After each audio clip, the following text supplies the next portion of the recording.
flip them over themselves, long side over short side. Take this, pull it straight up, put it on your shoulders. The only time you can tighten this, so please do keep in mind not to strangle yourself, but just to make it snug, okay? Take this, pull it toward you. You see here, I have what resembles a bow tie. Look at this, it resembles a bow tie. This arrow here points toward that shoulder, which is why I like diamond shapes. You see here, this diamond is pointing this direction.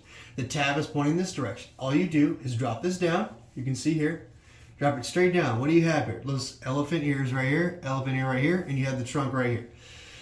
The main problem people try to do is they try to go back to the same side and make 2 tabs on this side. So all you do is pull this straight, okay? And what you're going to do is there's a hole right here. There's a hole right there. You can see my finger, okay? There's a hole.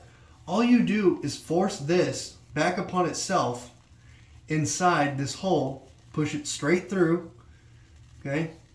Push this hole straight through, and look at that. You have 1 tab here, and you have 1 tab on the other side. And all you do after this is you force this to look nice. That's all you do. You take it and you adjust it. And you say, all right, you're going to come down here, and we're going to adjust you out.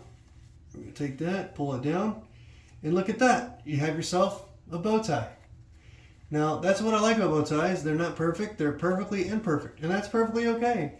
This would do just fine for any event that I'm doing. The video I'm going to leave for you to recommend is an unboxing of the Hawes & Curtis shirt that I did, which I'll leave right here as the end video.